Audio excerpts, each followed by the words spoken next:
Good afternoon, everyone, and welcome to another episode of DogCatFox and Friend. He's DogCatFox. Wowie, wow, wow. And I'm the friend. And we're here on a Saturday to talk to you about news and stuff. That's what we're here to talk about. Just a forewarning, I am waiting for a knock at my door because apparently there is a letter I have to sign for. I got a notice that somehow I missed someone attempting to deliver to me a letter. I can't recall the last time, if ever, I've had to sign for a letter. So I'm not quite sure what this is about. Hopefully something benign to good. But either way, it's supposed to be attempted to redeliver sometime today. And so I don't have my headphones on. Fortunately, I'm not watching any videos today or anything. Knock at the door sometime in the near future, possibly. So if I have to pause the show for a moment, or I disappear or something, that'll be the reason why. But until then, or until then otherwise, who's joining me on this beautiful Saturday afternoon? Molly Okami. Good afternoon. The Alexander. Okay, is the Alexander actually here? I need clarification. It is important that I know the Alexander is here and also hearing me. So as I go down the list here, hopefully I'll get a response from the Alexander. Adam Nixon, hello. Let's see. Hello, everyone. We'll have to watch on replay as I fell, and so really good pain meds, and I'm sleepy. Oh, man. Rest up, Adam. Take it easy. No rush. We'll be here. Juliet, hello. Shady Grin, hello. Kiro Soldier, hello. Kieverdam, hello. And thank you, Kieverdam, as always, for providing the link to Angela Arriaga's home-based business GoFundMe, guys, at the top of the chat box. Please take a look at that when you have the opportunity. If you can donate, please do so. But even if you can't, if you can share that out on social media, that would be appreciated. So thank you ahead of time for that. And thank you, Kieverdam, for providing the link. Old Guy Gamer, or the old guy, pardon me, the old guy. Is Old Guy Gamer a different guy, or are you the old guy? The old guy and Old Guy Gamer are two different people? I don't know. Reflex, I apologize. Afternoon, Mr. Scribe. We'll see how long I'm here based on whether I have internet or not. Well, fingers crossed and knock for Micah that you do. Blue-Eyed Scream. Hello. Somnamnul Nation. First live I've been able to catch in a week. Scribe-like, can I get a happy birthday song for my grandson, Calvin, that was born 1 week ago? Oh, my gosh. Well, first off, congratulations to the parents. Yay, baby. And let me get a little water here. Wetteth my whistle. Well, Calvin, congratulations on being born. Welcome to the world. I hope you find it in a good shape for yourself as you grow, and if my voice doesn't leave me right here on air. But it should make for an interesting birthday song nonetheless. So, Calvin, this one's for you. Let me turn off the background music for a moment. And a 1, and a 2. Happy birthday to you. Happy birthday to you. Happy birthday, dear Calvin. Happy birthday to you. Happy birthday, Calvin. Your first birthday. Well, I guess your first birthday is... It's kind of weird. You think your birthday would be like... But anyway, your very first birthday was last week. You'll have many more to come. Probably better songs sung to you. But congratulations, Somnamnul Nation, on being a grandparent. Oh, boy. But let's see. Moving on. Fun Time Bats. Hello. Mike R. Hello. Robert Pincus. Hello. Mike Savage. Blarg. Daryl Odell. Hello. Angelverse. Good morning, Angelverse. Ryan R. of the R Clan. Mike R. Ryan R. The R Clan. Who else is here? Scrolling. I think that's everybody. So the Alexander is once again not here. Okay, so if he shows up again, if he makes himself known, chat, please give me some alarm bells or something in the chat so I notice something's going on, because we can't keep doing this. We just can't keep doing this. Attack Alpaca. Hello. But maybe he doesn't want... No. He most decidedly wants a song. Now, he's contacted me twice He most decidedly wants a song. And there's a story to that, but I'll wait to tell the story until I know that he's here. But anyway, everyone, we have a lot of news this week. Holy cow, so many things happened. Let's talk about Kamala Harris. And I was thinking about doing a dedicated stream, the chaos surrounding Kamala Harris entry, just on this story alone. But it kind of got away from me, so I saved it for the Saturday show. Kiro Soldier, thank you so much. Enjoying the show and building a model as well. Ooh, a model of what? Is it a model society? Or, like a Warhammer figurine? Either way. But yeah, so Kamala Harris will not run for California governor in 2026. She says now. And I'd read a story about her indecision on this subject not too long ago. Like, will I run for California governor or will I run for president of the United States? I think it would have been majorly entertaining if she'd run for California governor. I think she probably would have won if she'd run for California governor. But I also think it would have been close, and I think that the divisions that have already been made manifest in California from the last election, the presidential election, would probably have been grown even worse. I think more counties in California would have been pulled further into the red. Not necessarily turning red, but the percentages, I think, probably would have gotten worse if Kamala Harris had been the front runner for governor in California. So the fact that she's deciding to drop out, or at least not run, she wasn't even running in the first place, but her indecision to this point has also left a whole bunch of other things up in the air as far as the Democratic Party in California and other candidates and fundraisers and all types of things. So her being so indecisive this late into the game caused more problems than it solved. And the fact that she was so wishy-washy on the subject in the first place really tells you how dedicated she would have been to becoming governor of California. But apparently, officially now, she's not. Let's read on. Former Vice President Kamala Harris announced Wednesday that she would not run for governor of California in 2026, ending questions about her interest in the role, but raising new ones about the 2024 Democratic presidential nominee's plans for the future. Quote, "For now, my leadership and public service will not be in elected office," unquote, she said in a statement released Wednesday. Quote, "I look forward to getting back out and listening to the American people, helping elect Democrats across the nation who will fight fearlessly, and sharing more details in the months ahead about my own plans," unquote. Pardon me, either I'm going through puberty or I'm losing my voice. I'm assuming it's the latter, because I'm far too old for the former. In the aftermath of her loss to President Donald Trump, Harris and her team indicated that she would take some time to assess her next steps, which included considering a run for governor of California or potentially another run for president in 2028, which would be her third run at the presidency if she were to run in 2028, which would be, again, entertaining as all heck. Harris had loomed over the potential field in California as a heavy favorite, which still features several other prominent Democrats, including former Representative Katie Porter, former Los Angeles Mayor Antonio Villaraigosa, and former Health and Human Services Secretary Javier Becerra. The party is favored to hold the office in the deep blue state. No kidding. You don't say.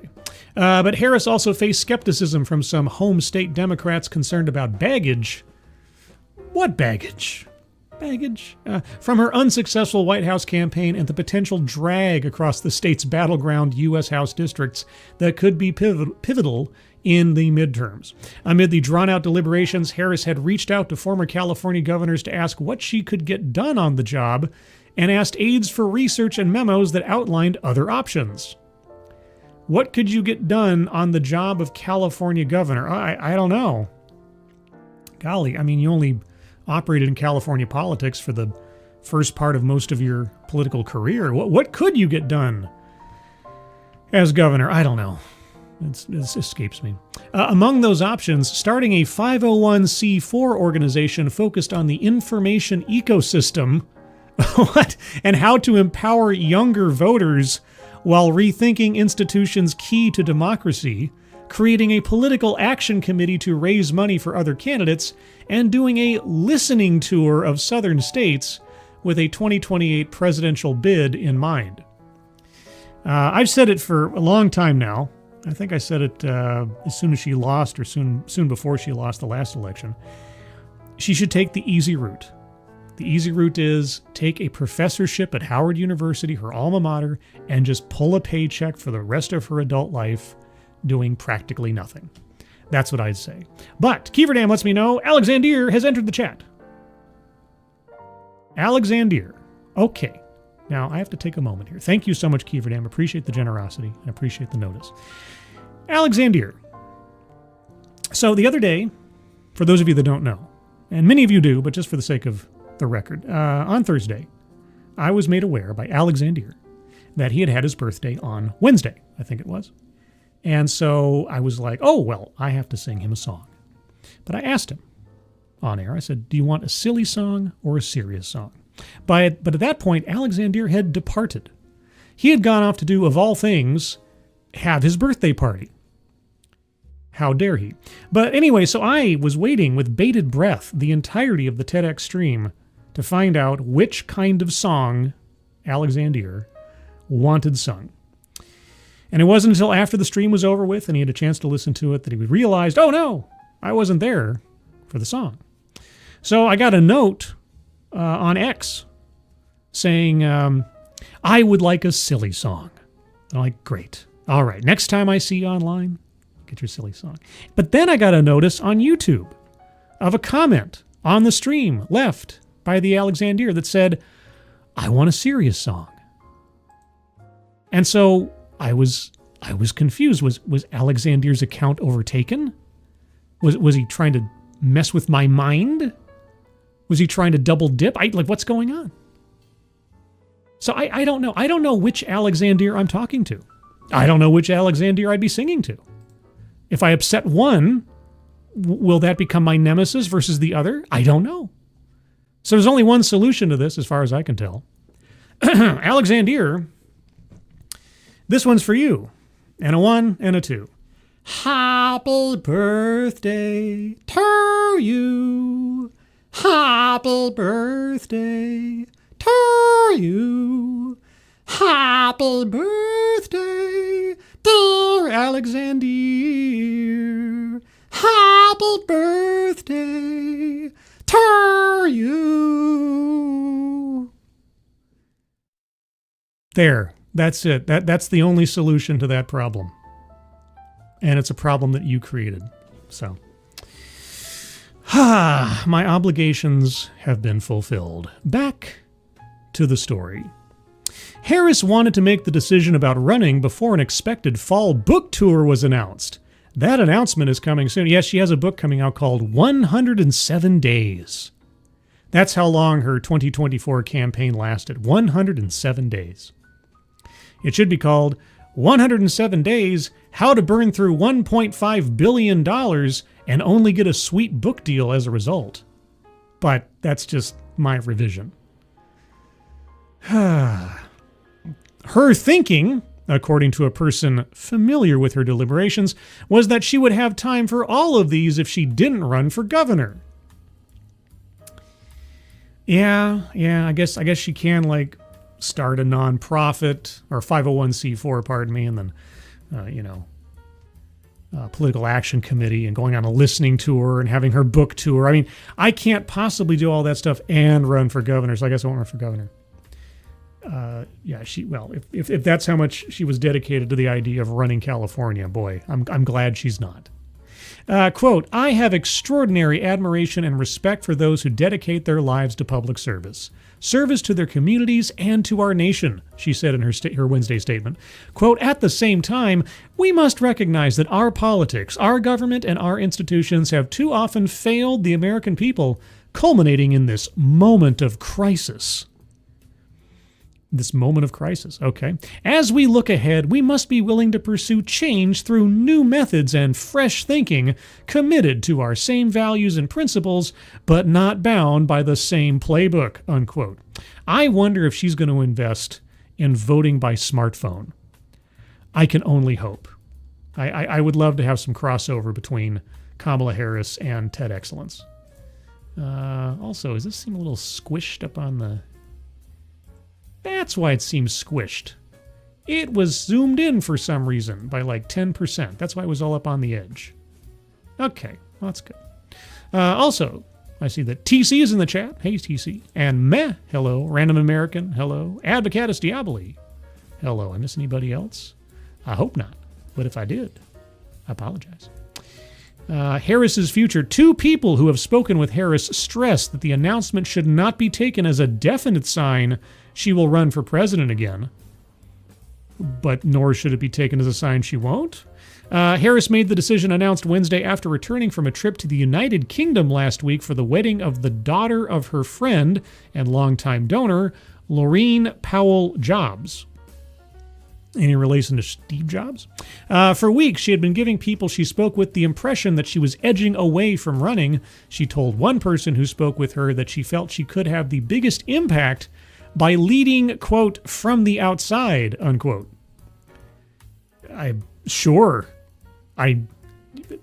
Biggest impact. I mean, it's all relative. Harris and several close friends worried that she would get caught up in the granularity of running for governor. Well, if that's the job you want, you take the granularity with the sugar. I don't know what to tell you. Especially because they figured she'd have to overexert herself to prove her bona fides that she wasn't taking the job for granted, and that would take her out of bigger discussions she very much still wants to be a part of. Okay, I don't know if I just heard a knock, so you'll pardon me just for a moment. Apologies, guys. 1 second.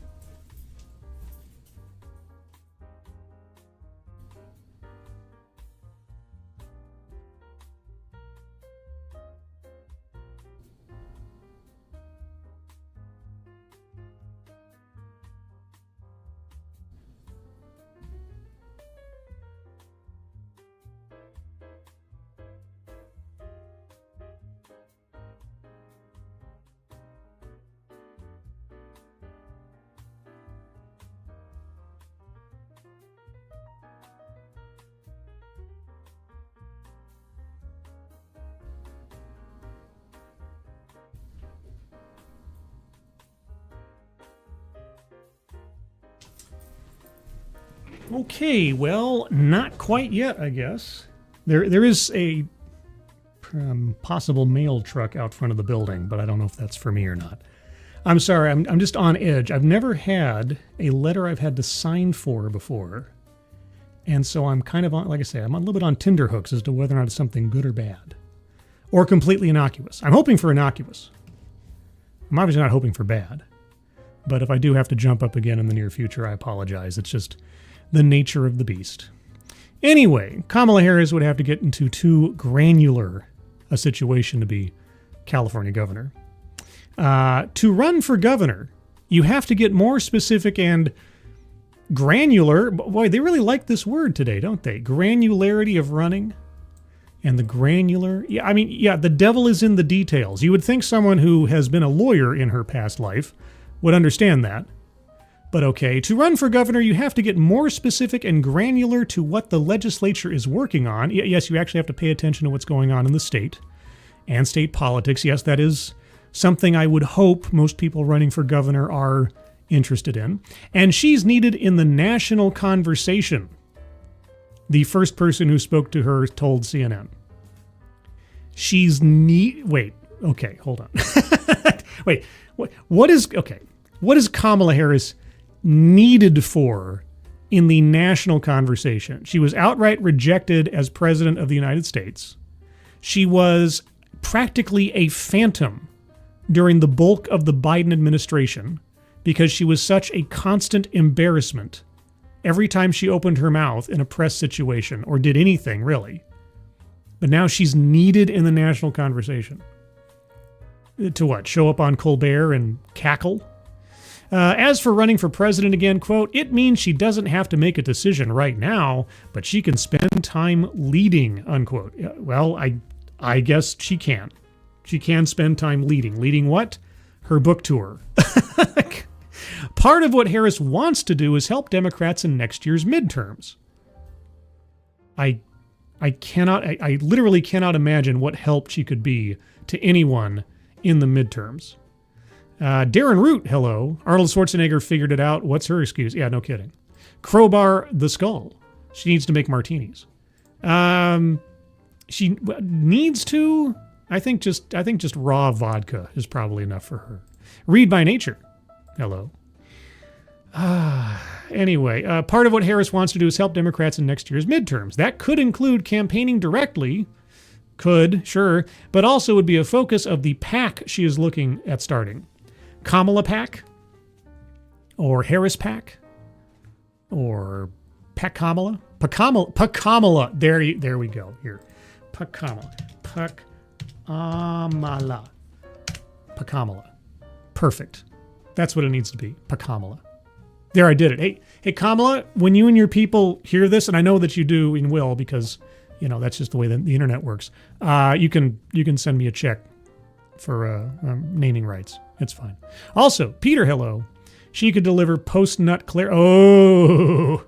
Okie Native, thank you so much. Appreciate it. Hope you're doing well. I get it. They're going to legalize prostitution, so they need an expert who is in politics, not just paying for it, but providing the BJs her skill. Oh, you can never run away from that one. She's never going to be able to get away from that, ever and ever and ever. Her only hope is to embrace it, however you embrace that. Thank you, Okie Native. In California alone, there are more competitive House seats than the current margin Republicans have in the House. That number could go up if Governor Gavin Newsom goes ahead with the mid-decade redistricting he says he'll pursue if Texas changes its own lines to boost Republicans. Ha, Republicans, you would try to manipulate the outcome of the elections by redistricting? You evil Republicans? Well, I'll do you one better. And make sure California does the same thing. But after last year's presidential campaign, she could have resonance well beyond California as well. I mean, she could. And resonance only from her cackle. I don't have it in front of me, and I'd be scared to play it because who knows what Stephen Colbert would do. But yeah, if you want to, there's a compilation of her cackling in her interview with Stephen Colbert. You can find it on YouTube or Twitter. It is, fingernails on chalkboard is more serene than that, in my opinion. But what are you going to do? Also, Morgan King, hello. Good evening. But yeah, so there's Kamala Harris. Oh, we all wait. We all wait on the edge of our seats. Will Kamala Harris run for president in 2028? Will she take a third bite at that apple? And if so, who would possibly want to put money behind her? After blowing $1.5 billion and more probably on a 107-day campaign that got her nothing, didn't win a single swing state, what Democratic donor is going to want to put their money on Kamala Harris in 2028? I guess we'll see. We have some time to think about it, and apparently now so does she. Let's move on from Kamala Harris to, how about radioactive wasps? Yes, everyone, radioactive wasps. You thought giant ants were a problem. No, it's radioactive wasps. Radioactive wasp nest found at site where U.S. once made nuclear bombs. This is the origin story for a B-movie from the 50s, everyone. Or a Marvel comic from the 60s. Columbia, South Carolina. Workers at a site in South Carolina. Workers at a site in South Carolina that once made key parts for nuclear bombs in the U.S. have found a radioactive wasp nest, but officials said there is no danger to anyone. I don't know. If they're radioactive wasps, what if one stings me? Do I then get the proportional speed, agility, and powers of a wasp? I mean, I would hope that's the least I get. Employees who routinely check radiation levels at the Savannah River site near Aiken found a wasp nest on July 3rd on a post near tanks where liquid nuclear waste is stored, according to a report from the U.S. Department of Energy. The nest had a radiation level 10 times what is allowed by federal regulations, officials said. I didn't know that there was a federal regulation saying how radioactive a wasp's nest could be. Boy, everything has a regulation. The workers sprayed the nest with insect killer, removed it, and disposed of it as radioactive waste. No wasps were found, officials said. Well, that doesn't mean you got them all. The report said there was no leak from the waste tanks and that the nest was likely radioactive through what it called, quote, on-site legacy radioactive contamination, unquote, from the residual radioactivity left when the site was fully operational. So wait, they sprayed the nest and disposed of it, but they didn't find any wasps. Okay, well, the wasps were there long enough to build the thing. Where did they go? How big are they now? And what strange race of creatures now inhabit South Carolina? The watchdog group Savannah River Site Watch said the report was at best incomplete since it didn't detail where the contamination came from, how the wasps might have encountered it, and the possibility there could be another radioactive nest if there is a leak somewhere.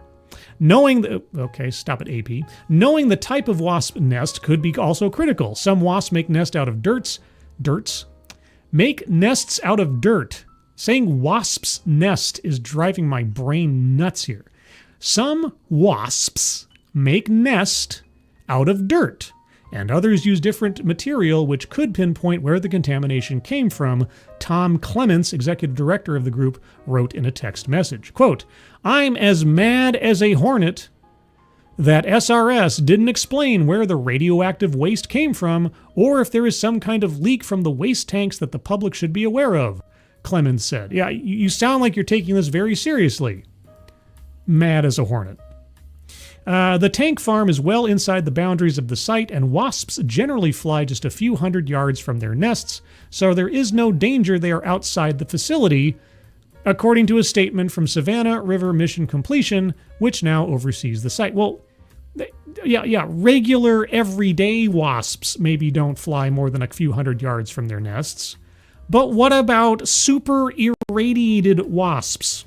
What about wasps that have mutated into giant organisms or have taken on the forms of people, and there are wasp men roaming the hills of South Carolina right now? The government needs to answer for this and assure us there are not anthropomorphized wasps in South Carolina.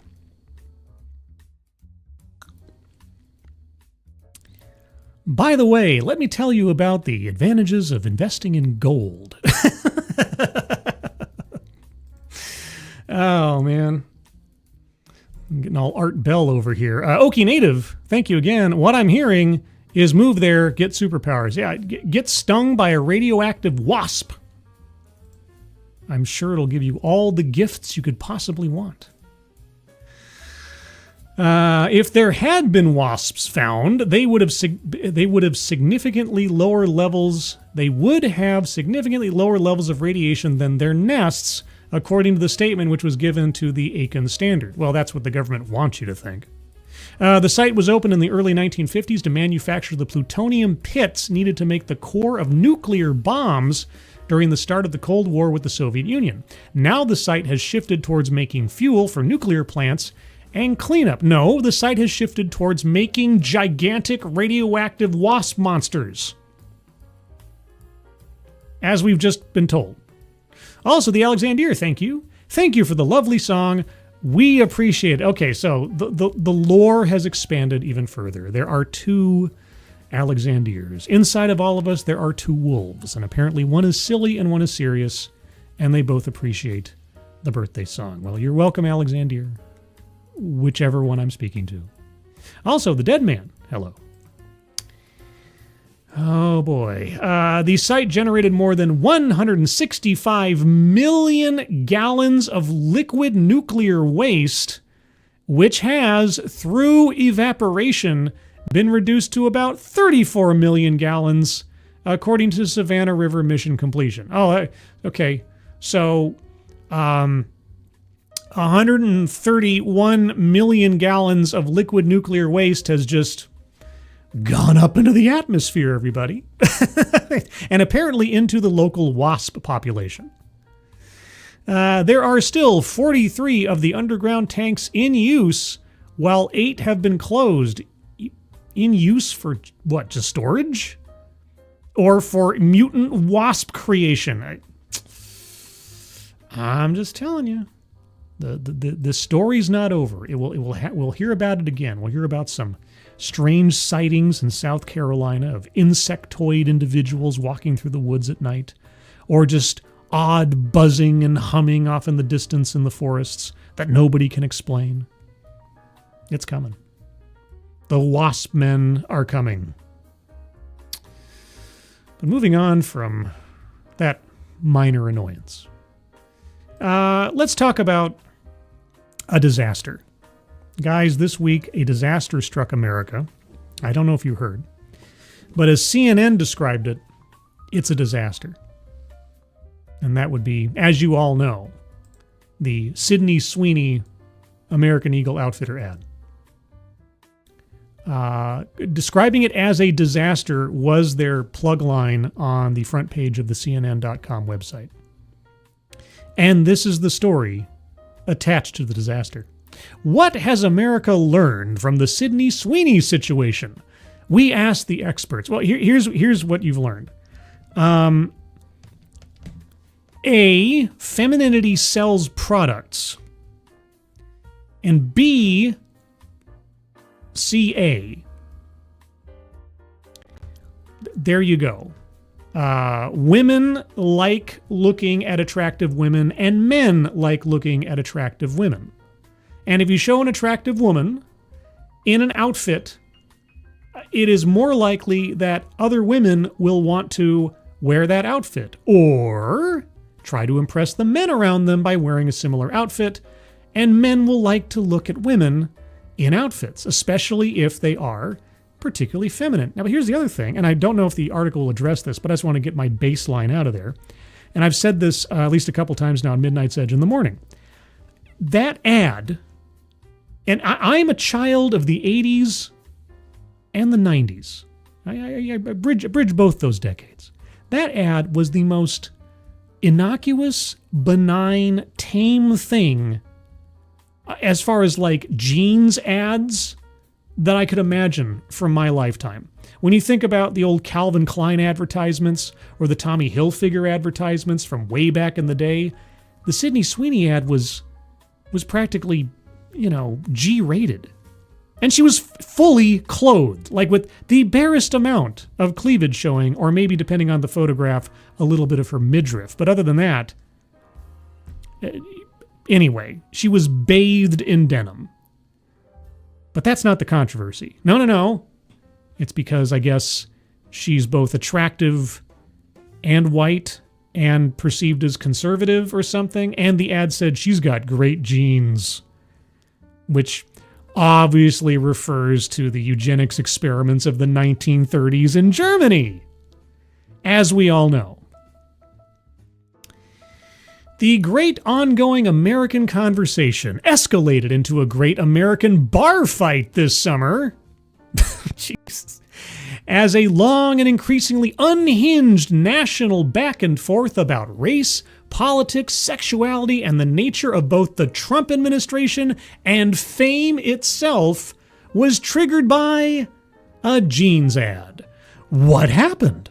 American Eagle released a campaign starring the exceedingly charismatic actress Sydney Sweeney. Exceedingly charismatic, is that a euphemism for her breasts? I have a feeling it is, because we're all reading between the lines here. In one ad, she is seen clad in a revealing version of the Canadian tuxedo. Revealing?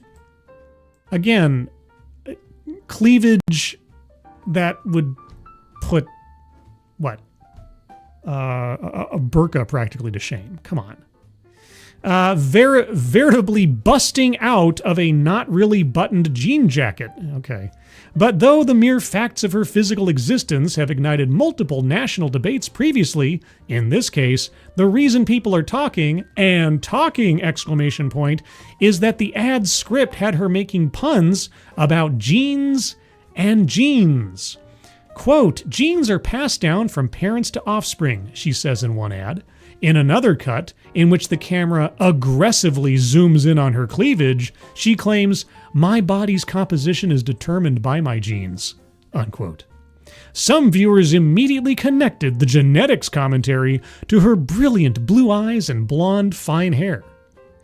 If Sydney Sweeney was a brunette who had size A breasts, the statement would be exactly the same. And it would refer to her attributes in exactly the same fashion. But anyway, after all, it was just last October that Donald Trump was identifying bad genes as a cause of invented or real crime committed by immigrants. That's not what he said. He was talking about violent criminals. You guys keep conflating things he said in that statement with him referring directly to immigrants. But anyway, many felt that the ad was playing into this dark, not very concealed conversation about genetics in America. Okay, only a moron would take this jeans ad and connect it to what Trump is quoted as to have said in reference to something he wasn't referencing. But okay, I am reading CNN.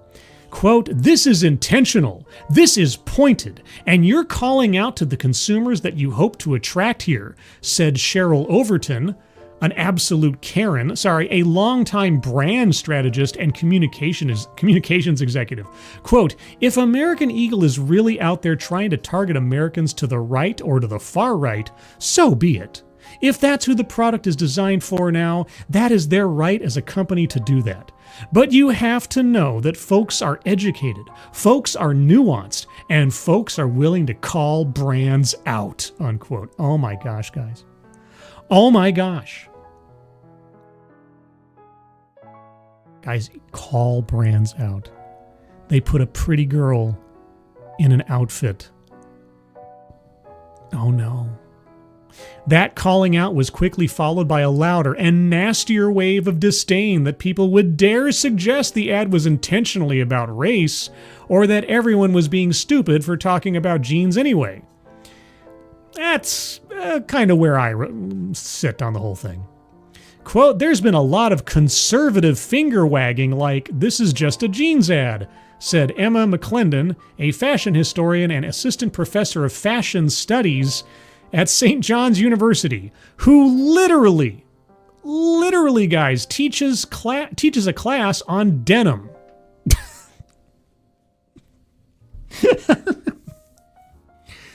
How much does it cost of my tuition to take the denim class, I wonder?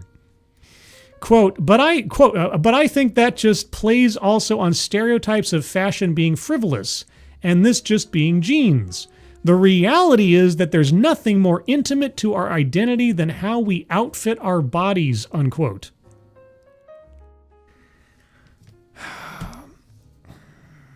That's why they have an ad with a hot woman wearing their product.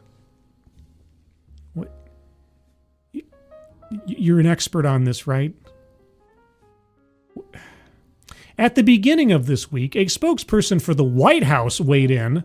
Thank goodness the White House is weighing in on clothing ad campaigns, saying that all this ruckus is why Trump got elected, calling the criticism, quote, cancel culture run amok, unquote. I can't necessarily disagree with that. U.S. Vice President J.D. Vance finally entered the fray. Oh, and we were all waiting. We were all waiting for what J.D. Vance had to add to this conversation.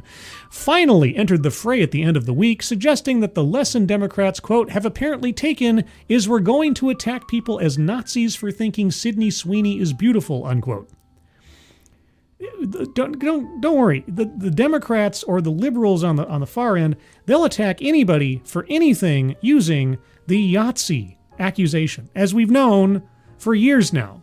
I mean, it was somehow novel back in 2015 or 2016, roundabouts the time that I decided to start my YouTube channel. Now it just means absolutely nothing, which might be better in the long run. At last, as the week wound down, American Eagle issued a statement that was bound to make everyone a little unhappy. Quote, "Great jeans look good on everyone," they assured us. Do they? I don't know, CNN. Do they? While American Eagle enjoyed a brief $2 a share surge in its stock price during the controversy, all the rest of us got were a bunch of questions. Here are some answers. Oh, thank goodness. CNN is going to educate. How long is this thing? Good golly. What am I... Jesus. What am I getting into? Okay, I am not going to read this entire thing. I may read the responses to some of these questions, or at least the first sentence. I am not going to read this novella, because that just adds to the ridiculousness of this. Okay, so here's the important questions, guys. Number 1, did American Eagle intend to make a white supremacist dog whistle ad? Golly, I don't know. Let me pull out my deer stalker hat and magnifying glass for a second. Guys, did American Eagle intend to make a white supremacist dog whistle ad? Moving on. Wait, did the Coldplay couple somehow make this happen as a distraction? What? Wasn't this American Eagle ad an incredible success? Yes. You know why? Because CNN went to the trouble of writing a freaking manifesto about it. You couldn't ask for this kind of word of mouth if you tried. One ad campaign with a relatively, if not completely, fully clothed woman has probably sold more American Eagle products in the last week than they've seen in the last 5 years. But let's see what CNN has to say about this question. Wasn't this American Eagle ad an incredible success? Quote, did it achieve the goal of getting people to talk about them and think about them? It did. The jury is still out on whether it's good for their business, whether it's going to increase sales, or whether it's bad for their business, said Allison Weisbrot, executive editor at Adweek. I think it's going to be good for their business, and so long as they do not bend the knee to the cancel culture, they'll get more fans for it. Quote, I feel like this is a masterclass in attention economy, said Sam Gauthier, a vice president at Michelle Marie PR. Okay. Quote, I feel like American Eagle is riding the wave of controversy on purpose, you don't say. Just knowing that the outrage has become a form of its own currency.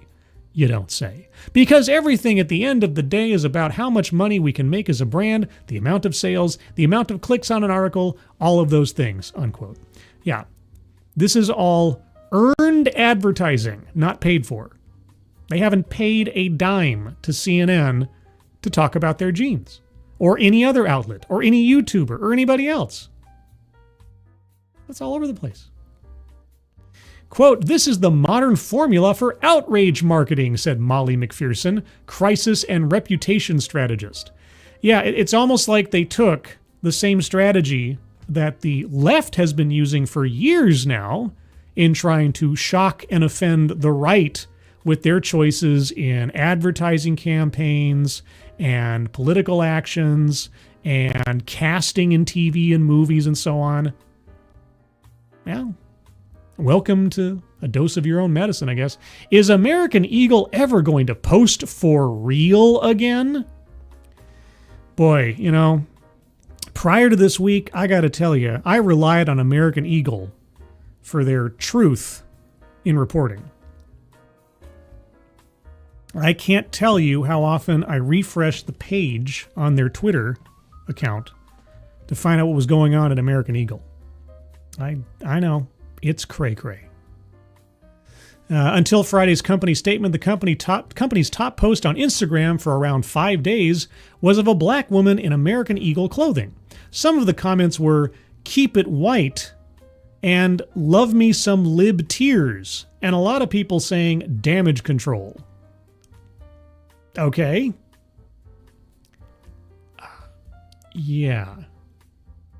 But what if they were just trying to do something sexy and daring and messed up along the way? They didn't mess up. This was all intentional. There was no mistake made here. American Eagle did not start pushing.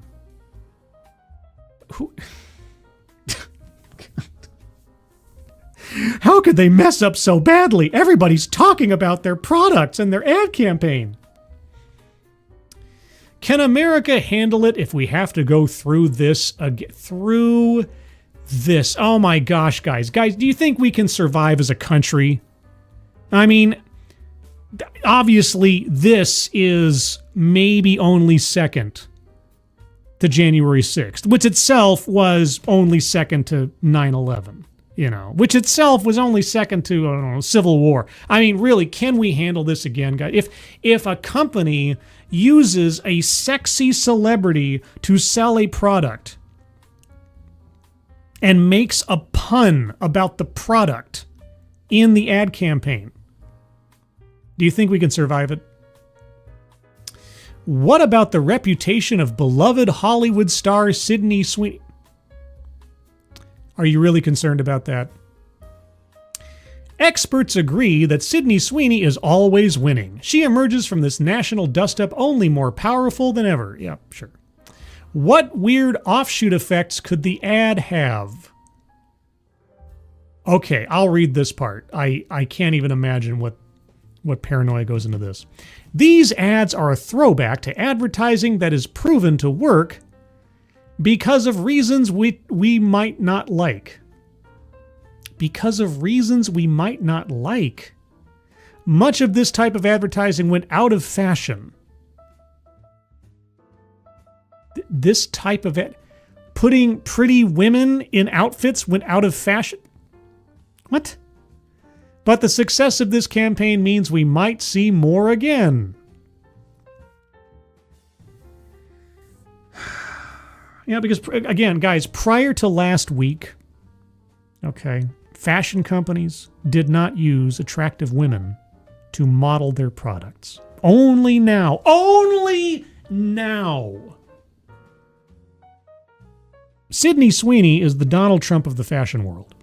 Because only now, history has only begun with the advent of Sydney Sweeney's ad campaign. Everything before it doesn't even exist. Rachel Rogers, an associate professor of applied psychology at Northeastern University, did a study on the ads for American Eagle's flagship brand, Aerie, and how those ads impacted body image in 2019. Oh my God, guys. How they impacted body... I mean, obviously, 2019, all of us remember the great American Eagle body impact crisis of 2019. The answer was, it made them feel good about themselves. They liked the best friend vibe and seeing women whose diverse bodies looked like their own. Her belief was that the new ads featuring Sweeney would succeed by making women feel bad and ugly. Quote, we know that typically idealized and sexualized media images are detrimental to body image and to mood, she said. Quote, they typically make people feel worse about themselves and are designed to do so because that's one of the things that drives consumption, unquote. Well, I hate to tell you this, Sydney Sweeney is a real person. She has a real body. To the best of my knowledge, and I'm happy to be corrected because I don't look into these things as deeply as some, she hasn't been surgically enhanced, as far as I know. So... get over it. But here's the other thing, too. There is some truth. You know what a lot of guys do when they are challenged about their body? Something about it. Not every guy, but some guys do. There's this story, and I believe it is true, but it may be an urban legend. There is this story about this guy who was, let's say, noticeably overweight. And he had a best friend. And this best friend would text him every day with the same message. And I believe I am saying it correctly. You are a fat fuck. And this encouraged said overweight friend every day to change his habits, exercise more, eat better, and he eventually lost a considerable amount of weight and got healthier. But that was his motivation every day, is to be reminded of something that he needed to fix. Because it was for his health and his self-esteem and everything else. So sometimes seeing what someone can be inspires you to emulate that person. I don't know if you guys have heard a similar sentiment in recent years, especially on my TEDx talks or my DEI Death Watch talks or anything else where, I don't know I can be it until I see it. Where's that logic now? Is there anything sad about this? Yes, that we're talking about it at all in such grand tones, and that you guys are actually spending this much time and analyzing it. But hey, we know why you're doing it, for the clicks, just like everybody else, just like American Eagle. For the campaign, the brand also made a limited run of jeans for Sweeney, for which the proceeds would go to benefit the crisis text line. Quote, "The thing that has been lost for me is that the whole initiative is to benefit domestic violence and a domestic violence charity," said Overton. Quote, "That is something that has really been lost in the sauce with all of the accolades and criticism. If that was the talent's intention, if that was the brand's intention, they're failing on that," unquote. Well, did the crisis text line get all of the money from the benefit sales? Then they didn't fail at anything, did they? And the last question, are we seriously still talking about this? Well, I'll tell you what. CNN, if I see another different story about this same thing in the next day or two, I'm going to call you a liar. But anyway, there you go. CNN's take on Sydney Sweeney's jeans. Data Wasteland, walls. Keeverdam, balls. Can we get some falls or something? I don't know. You know what they don't sell at Walmart? Walls. Are you sure about that? What do they sell anything that you could conceivably make walls out of? Like poster board or cardboard, or maybe there's a box that something comes in that you could then put down empty that turns into walls for a kitty cat. Yeah. Yep, it's me. I'm behind and just got to Waspmen. Scribelight, please don't give Marvel ideas. There's already like insectoid Marvel creatures besides Spider-Man. There's Swarm. You guys know about Swarm, don't you? I believe he's a Spider-Man villain. Might have been an Avengers villain. Swarm, yeah, he's just a cloud of bees. A cloud of bees. Yeah. I don't know his origin story. I assume it has something to do with radioactive bees. I could be mistaken. Maiden Hell, her response was to do work around her farm homestead on her tractor in a singlet and shorts. So, yeah. She's got nothing to apologize for, Sydney Sweeney, and the ad campaign was a success. And the next thing that she does, the next company she does an ad for, where she, if she does a Baskin Robbins ad and just stands there and licks a ice cream cone for 2 seconds and looks lovingly at the camera, that'll be enough. They'll pay her $500,000, do a 10-second ad, and you won't hear the end of Baskin Robbins for a week or 3. And so much the better for it. It's fun. It's great. Let's see. You have to be old school to know about Swarm. Well, do I have to be old school? Well, I guess I am old school at this point. Because I was thinking about Swarm. Didn't he show up? I could be mistaken. Didn't he show up in Maximum Carnage? Because it was like Carrion and Swarm and, obviously Shriek and Carnage. And they picked up like Demogoblin or something. and the Spider-Man clone from the Infinity Crisis. I know way too much about these things. If only I could apply my knowledge for profit.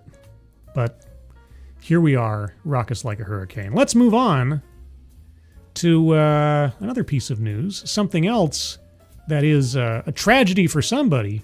Corporation for Public Broadcasting, which funds PBS and NPR, to close after federal aid cut.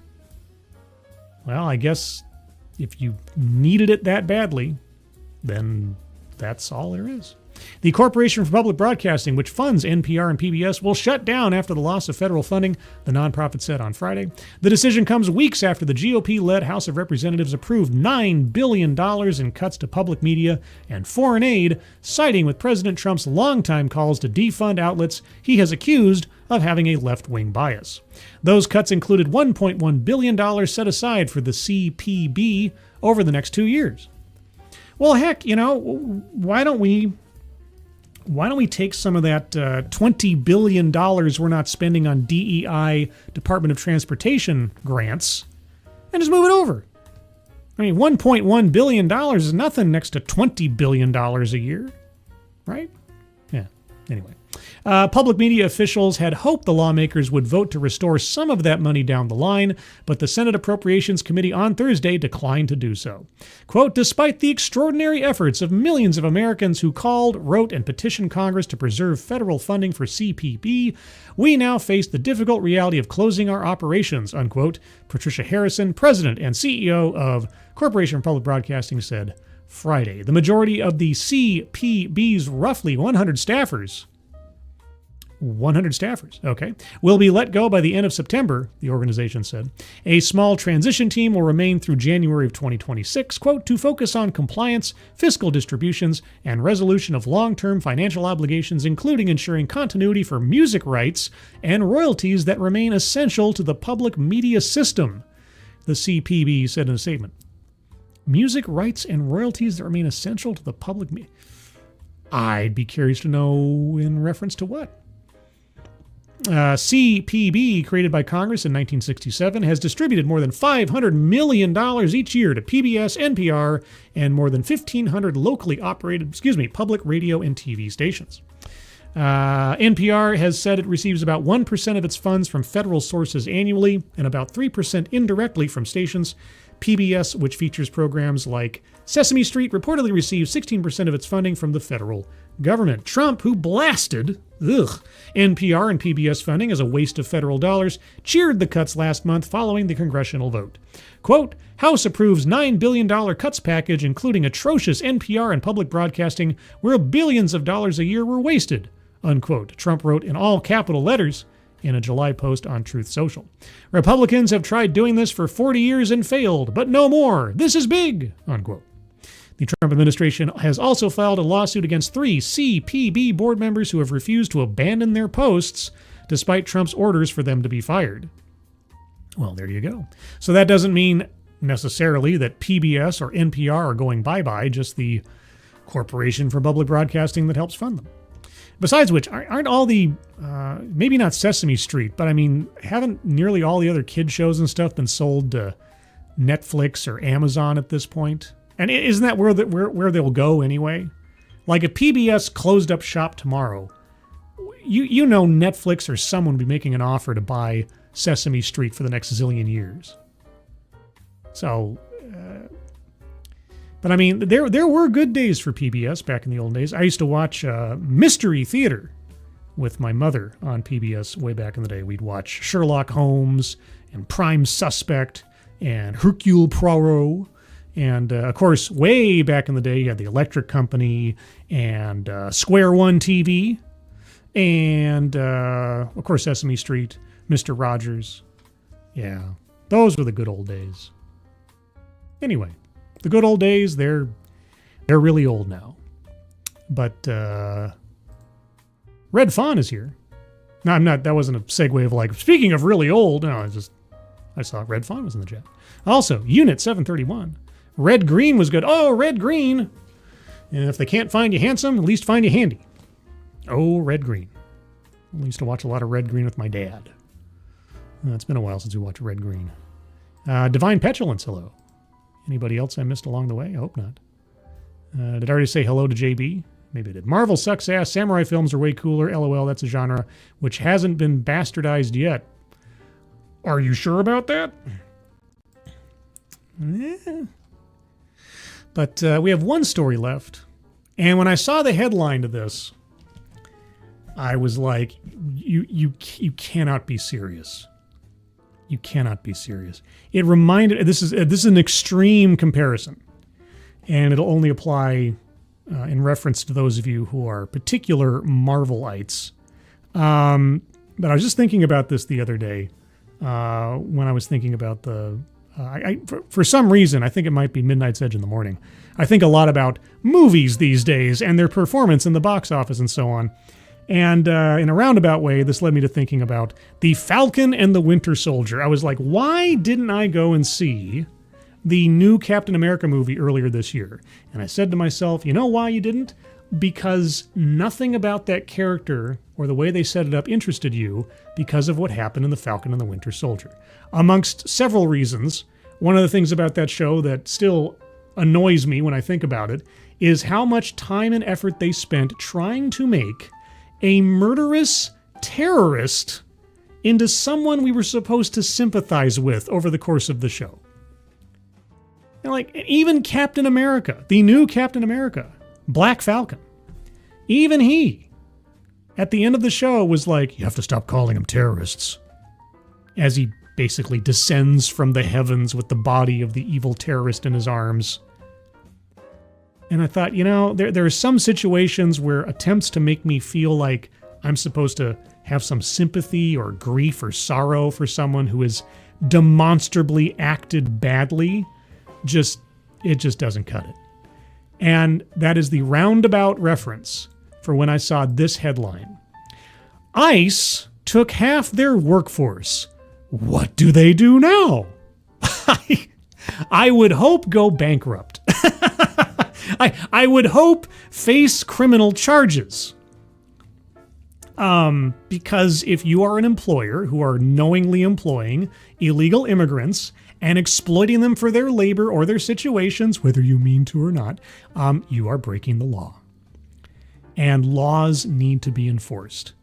As I seemingly have to remind myself, the world, reality, and otherwise, every time I do a DEI Death Watch stream, and I'm talking about all these things people are doing or trying to hide the ball on DEI or what they did in the past, a law unenforced is a law that might as well not exist. So if you're a company and you're caught doing this, you should face some serious consequences. So let's see what this story tells us about the potential for actual consequences. Or is the New York Times just going to try to paint a sob story for us of a criminal employer? Glen Valley Foods tried to verify every hire through a federal system. They tried to hire? Well, if they couldn't, what did they do with that hire? After a raid, the company is wondering how it can keep going. Well, if you can't verify someone through the federal system, excuse me, don't hire them. It's pretty simple. It's pretty simple. If you tried to verify, oh, well, we tried. We couldn't, so we hired them anyway. They gathered in a conference room for the weekly management meeting, even though there was hardly anyone left to manage. Chad Hartman, the president of Glen Valley Foods in Omaha, pushed a few empty chairs to the side of the room and then passed around a sheet totaling the latest production numbers. Quote, "Take a deep breath and brace yourselves," he said. For more than a decade, Glen Valley's production reports had told a story of steady ascendance.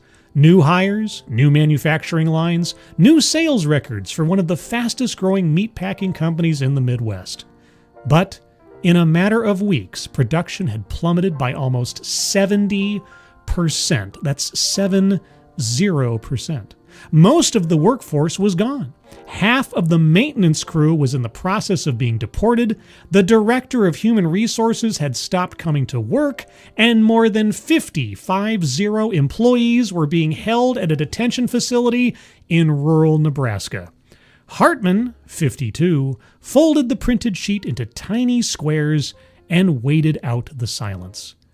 Quote, "So, this gives you a pretty good sense of the work we have ahead of us," he said. Quote, "It's a wipeout," said Gary Rohrer, the owner. Quote, "We're building back up from ground zero." Oh my gosh, guys. I need to get, I don't have one. I need to get a stinger for like tiny violin or sobbing person or something. But I don't have one. I just don't have one, guys. I just don't have it. Oh, this poor criminally liable meatpacking concern. Oh, God.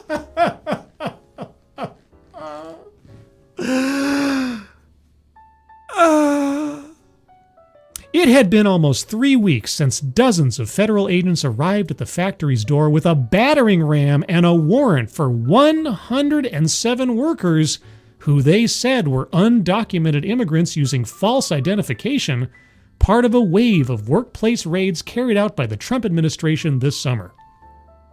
The president's advisors had set a target of 3,000 arrests per day, shifting the focus of enforcement away from the border and into the heart of the American economy. Well, I'll tell you what, if the American economy is propped up by exploited illegal labor, then get rid of all of it and we'll just have to make do. But I digress. Trump had vowed to pursue, quote, bloodthirsty criminals, unquote, during his campaign, but he had also promised the, quote, largest mass deportation in history, unquote, which meant agents were rounding up hundreds of immigrants. There's a qualifying term you are leaving out, New York Times, as you and your ilk often do. Let's all try to think. What is that qualifying term? I'll be Mr. Rogers for a second. I would not claim to be Mr. Rogers, but just for the sake of imitation. Everyone, do you know what that word is? Can you say it with me? That's right. Illegal. Hundreds of illegal immigrants from restaurant kitchens, avocado groves, construction sites, and meat processing facilities where most of the workforce was foreign-born. Rohrer, 84, had always used a federal online system called E-Verify to check whether his employees were eligible to work, and Glen Valley Foods itself had not been accused of any violations.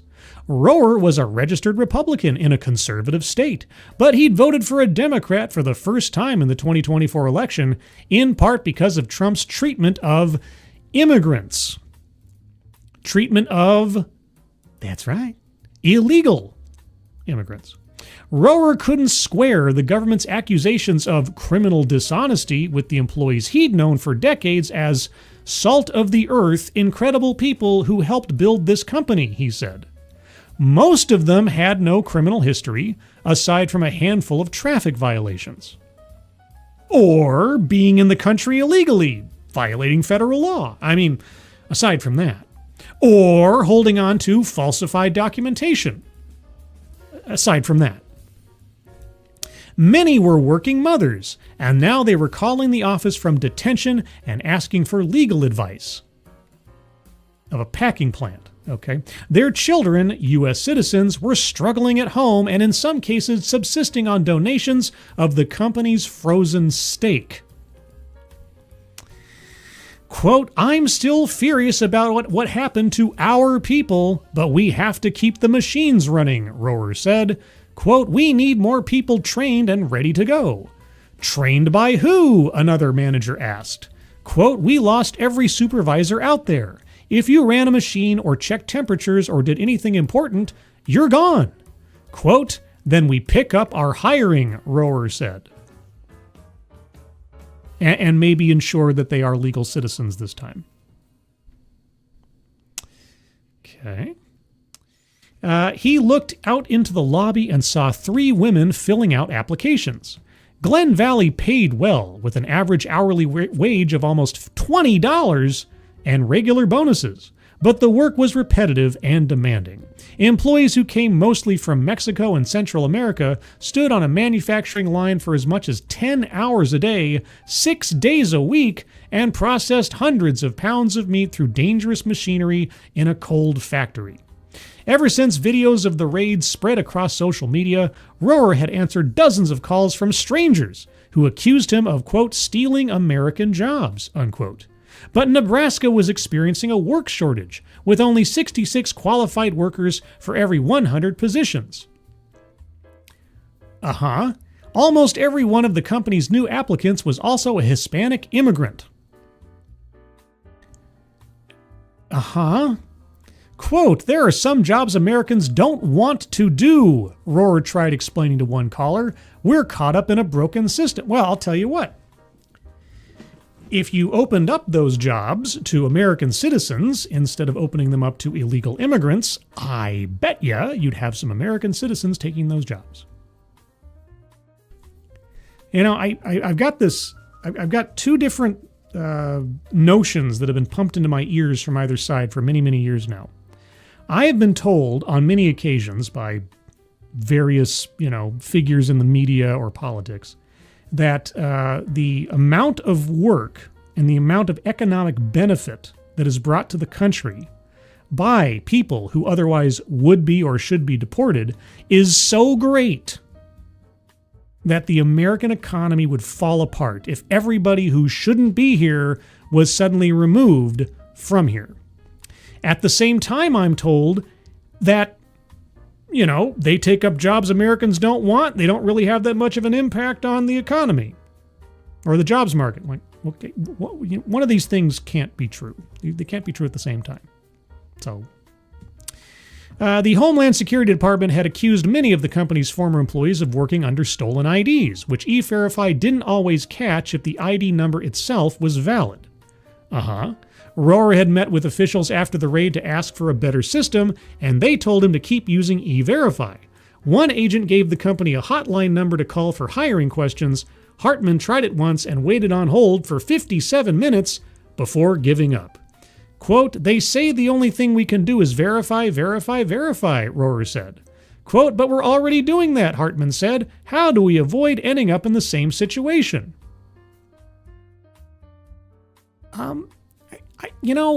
I have a distinct feeling that common sense alone, after a time, would probably indicate to you that something's not quite right when you have dozens upon dozens and dozens of people showing up to join your company who all, I don't know, come from the same places or something. Nothing seems suspicious all these years. Well, gosh, I mean, if everything was on the up and up, how the heck did the government find them? Well, their first step was to rebuild the hiring process. Well, sounds good. So one morning, Hartman met in his office with the company's newest employee, Alfredo Moreno. It was Moreno's second day as HR director. He still didn't have an office, and he'd never seen the factory floor, but Hartman had given him a stack of dozens of applications to review. Quote, how many people did you lose total? Moreno asks. Hartman looked at his computer and tried to count. Quote, they arrested 76, which doesn't include the ones who were too shaken up to come back. It means which doesn't include the ones who knew they were caught and ran away. He said, quote, how does that happen if you E-Verify and do everything right? Quote, I think I can help you with that part, Moreno said. He had spent the last 25 years hiring for pork plants and chicken factories across the Midwest, and he'd shown up at Glen Valley unannounced a few days after the raid, convinced he understood their problem. Oh, he's a rainmaker. he just happened to show up like, golly gee, I see you've had an ice raid taking away most of your employees. How fortuitous. Over the years, Moreno had reviewed hundreds of applicants through E-Verify, checking their ID and social security numbers against federal records to confirm they were eligible to work. In his experience, E-Verify was good at checking numbers, not people. The government maintained that Glen Valley employees had been using IDs that were stolen. One number belonged to a nursing student in Missouri who lost her student loans as a result of the identity theft. Another came from a disabled man in Texas who could no longer get his medications. What wonderful employees you had!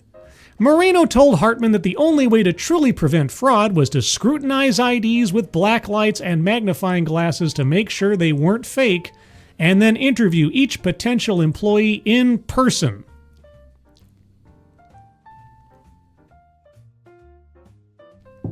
Golly gee whiz. Interviewing your employees in person. Checking their references and especially their legal documentation for legitimacy. I know. What a crazy idea. It almost seems like that someone was either,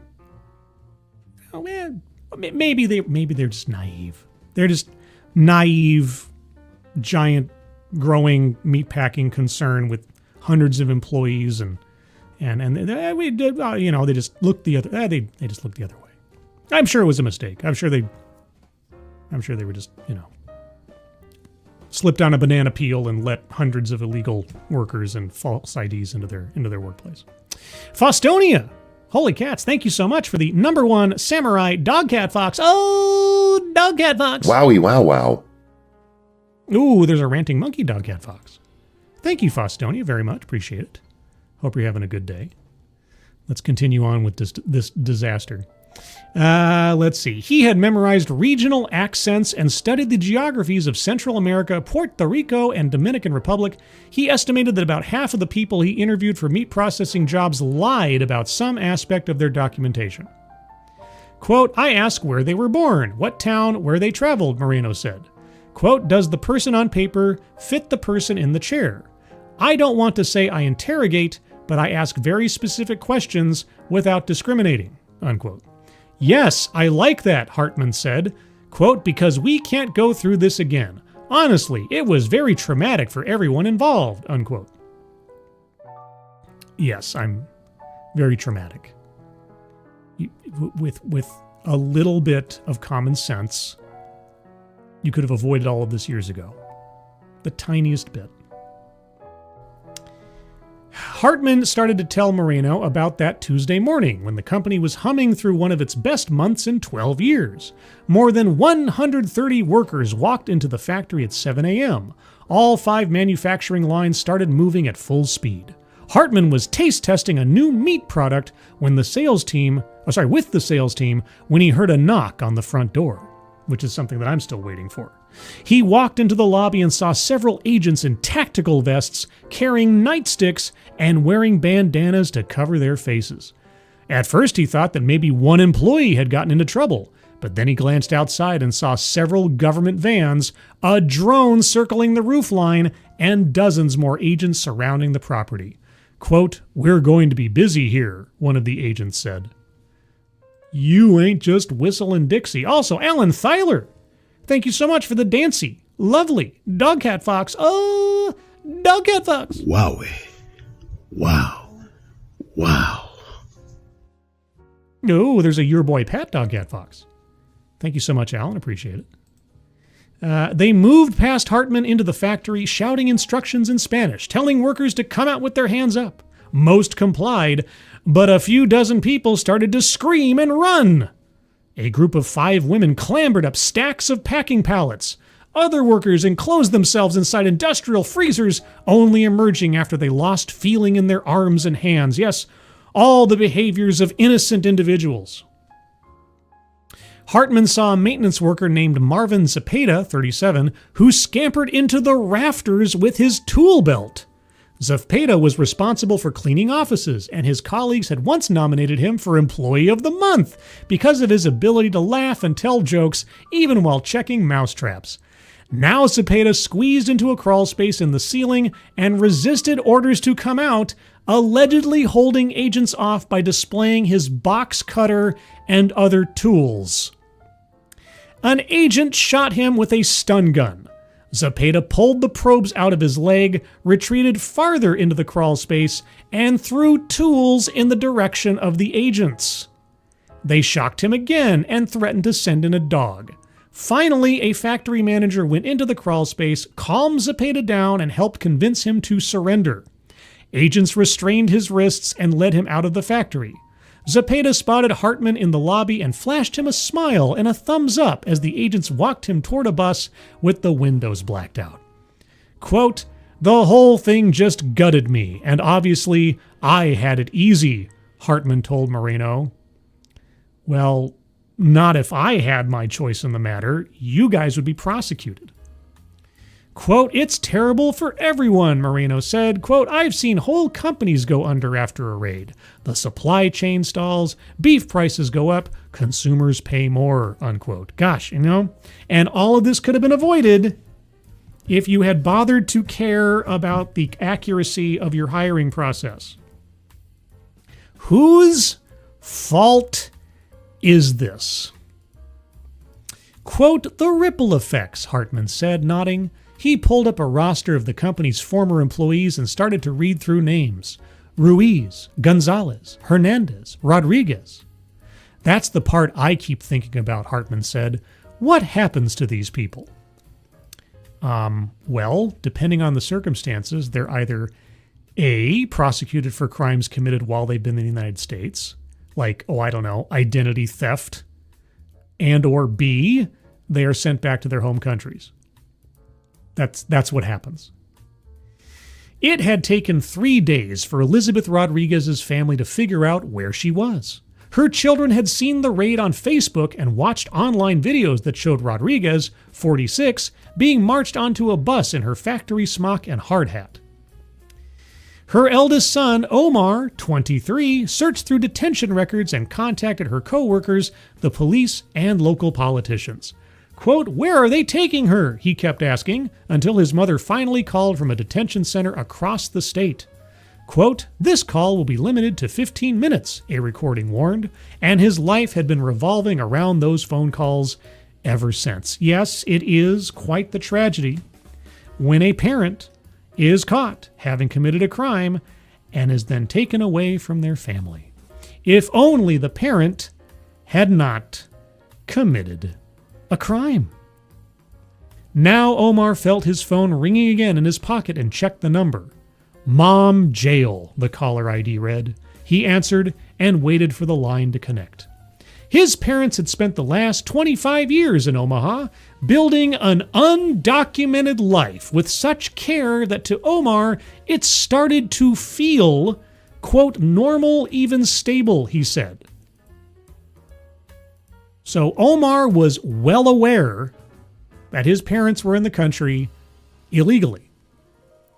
His parents met in Mexico and eventually crossed the border together on foot in their teens.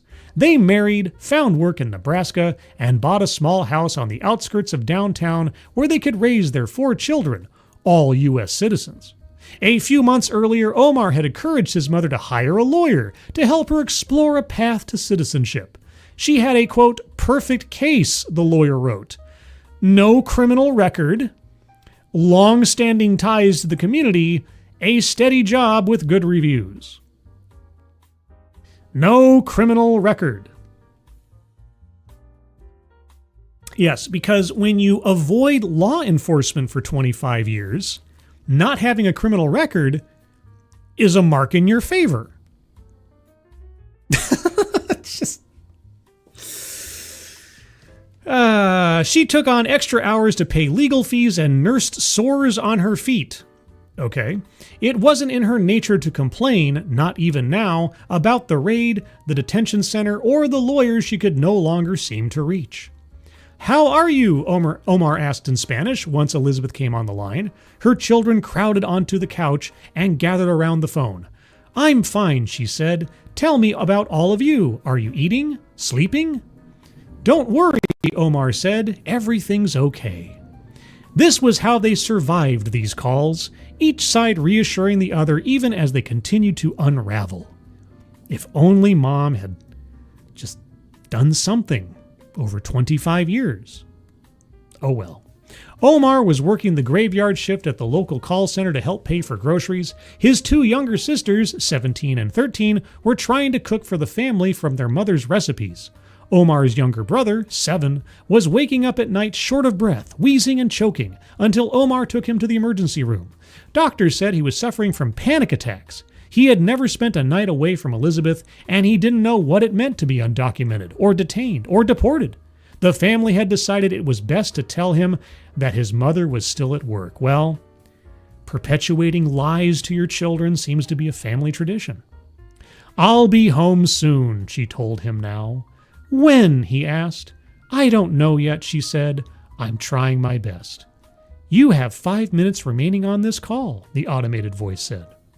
Omar took the phone so they could talk through the logistics of her case. She had declined the government's offer of $1,000 and a free plane ticket to self-deport back to Mexico. Omar was in the final stages of borrowing $5,000 to pay for her bond so she could be released to her family while her deportation case played out in the courts. They had all begun drafting letters to submit on her behalf. Omar's oldest sister, 17, had written about how her mother had supported her through episodes of depression, helping her find a therapist and switch schools. Quote, "I am still alive because of my mother," she wrote to the judge. "Now that she's gone, it's like I'm breaking a little more every day. I fear what will happen to us if she can't come home," unquote. Quote, "You have 1 minute remaining," the automated voice said. "Are you still there?" Omar asked. "Yes, I'm here. I love all of you," she said, and the children took turns saying goodbye. "Everything is going to work out," Omar told her, but the line was already dead. The factory was empty. The machines sat silent. Back orders continued to pile up as a skeleton crew arrived at 7 a.m. to restart the manufacturing lines. Hartman walked through the lobby, handing out coffees and greeting 8 new employees who were reporting for their first day. They had already been interviewed and hired, but they couldn't start until they were authorized to work through E-Verify, so a manager named Daisy Hernandez took their IDs and I-9 forms into her office and started punching in the numbers. None of the 8 new hires were U.S. citizens. They had submitted paperwork based on green cards, alien registration numbers, temporary visas, and work authorizations. Hernandez tried to log into E-Verify, but her password didn't work. She tried again, and the account was locked. "How's it going?" Hartman asked as he stopped by her office, but the answer was implied. The new employees were waiting in the break room. The manufacturing lines were falling further behind. Hernandez called Glen Valley's former HR manager for help, and a few minutes later Hernandez was logged back into the account. She typed a new set of names into the same system and checked the first employee. The information entered did not match DHS records. "Down to 7, Hernandez said. She set the application to the side and moved on to the next. "Alien, authorized to work," it said. "Cruz, Rivas, Lopez, Dominguez, authorized to work," it said, and even if the system had failed them before, it was still what the government suggested they use. Hernandez printed out a batch of company IDs and brought them into the break room, where 7 new employees were waiting for their final words of training. Quote, "Thanks for being here in our time of need," Hartman said as he glanced around the room, registering all the people who were still missing. Another manager briefed the employees on food safety and handed out white smocks and construction hats. Then he opened the factory door to a rush of cold air and the clatter of machines. The workers lined up alongside a company slogan printed at the entrance. Quote, "Together we achieve more," unquote, it read, and they stepped onto the factory floor. My gosh, guys. My gosh.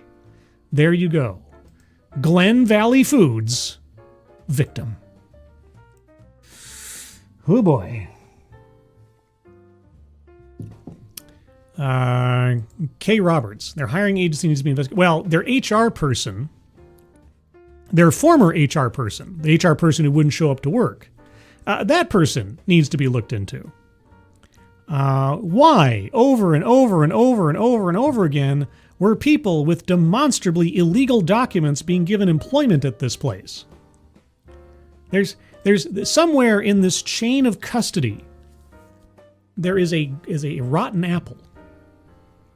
And so if they put all their trust in their HR person to do all the due diligence necessary to make sure that their employees were legal, I can see why she didn't come back to work.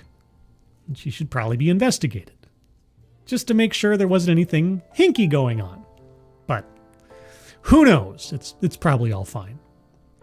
Walter Tomaszewski, my cats applaud the happy ending. Their supply of wild boar, mice, rat, chipmunk, and squirrel is uninterrupted. Yes, they will engage in their carnivorous tastes soon enough. But that's the show, everybody. Almost exactly, actually exactly now, at least, at an hour and a half. I try to keep these shows about 90 minutes long. At least as long as your good old movie in the theater. Let's see, a couple programming notes. I should be, unless something changes, on the panel for Monday on Midnight's Edge in the morning at 9:05 a.m. Pacific Time, noon 05 Eastern Time. We'll talk about the box office of the weekend, which apparently Fantastic Four's box office has fallen off a cliff. Uh-oh, guys. Uh-oh. Does not bode well for the merry Marvel marching band that is the MCU. Also on Monday, granted nothing else comes up, and I keep having to qualify that because there are things going on in the world, in my personal world, you never know, at 12:30 p.m. Pacific Time, 3:30 p.m. Eastern Time, will be the next episode of DEI Death Watch, and boy howdy, do I have a couple of good stories for you on that one. You want to know what's going on in the wonderful world of DEI. And of course, over on the Discord server, just the other day, I posted a few screenshots of the beginning at least, of a long drawn-out fight between myself and a DEI zealot proponent. But if you'd like to look at that or anything else over on the Discord server, all you have to do is join the Discord server. Would you like to join the Discord server? Link to the Discord server is in the chat right now. Click on that link. You'll find yourself on the landing channel called Say Hello. And in addition to saying hello, you just have to say the secret word. The secret word will tell me that you actually watched the stream, are not a bot, and have thus earned the right, the privilege, the entitlement to join the Discord server. And today's secret word is human resources. Just say, hello, human resources, and I'll know that you watched the show. Beyond that, of course, you can find me here Thursday nights at 6 p.m. Pacific, 9 p.m. Eastern for TED Excellence. And with that, everybody, that is the end of the show. Just a reminder that your viewing is appreciated, but YouTube doesn't care about it unless you also interact with the show itself, and that is, at minimum, leaving a like and or leaving a comment after the fact. I appreciate it either way, so if you haven't already, please hit that like button. Share this stuff out. If you're over on the X machine, do retweet the stream out there otherwise. Maybe people will be interested in it and find it there. And with all that self-promotion, gosh, is there any other kind of promotion I want to do before I leave? Oh, yeah, Satsu sent me a photograph. I think I can talk about this. If it's a super secret, he never said. He sent me a photograph of his Oshi spices in an official, like, spice bottle, like you'd find on the shelf at the grocery store.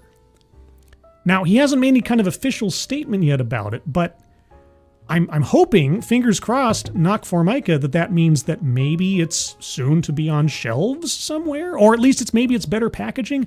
Either way, if you'd like to check out the wonderful spices from Oishi Fried Chicken, this is my friend Satsu, aka Chef Tyrone, founder, owner, and CEO of Oishi Fried Chicken LLC, featuring a new line of signature spice mixes. Chef Tyrone's homemade blends are the perfect gateway to delicious fried chicken or any other protein you might prefer. These recipes were painstakingly tested in Tyrone's home kitchen to bring you all the fantastic flavors you and your family can enjoy. The current flavor lineup includes original, spicy, lemon garlic herb, barbecue rub, and taco seasoning. You can buy individual packs of your favorite flavors or save some money with a variety bundle, all through the online store. And Oishi Fried Chicken ships nationwide. Go to www.oishifc.com and order today. So there you go, everybody. Go check out Oishi Fried Chicken and help out Satsu and get some yummy, yummy spices. Outside of that, everyone, thank you so much for joining me. Moderators, thank you for keeping an eye on things, even though everyone here is so well behaved. You guys have very, very little to do. Everybody who donated either to myself or to the GoFundMe pinned at the top of the chat box, thank you guys so much for your generosity. Very much appreciated. Everyone, I hope you have a good rest of your Saturday and your Sunday ahead of you, and the week is well ahead. And I hope you're all safe and well. If you're not well, please get well soon, and I'll see you on the next one. Take care. Bye-bye.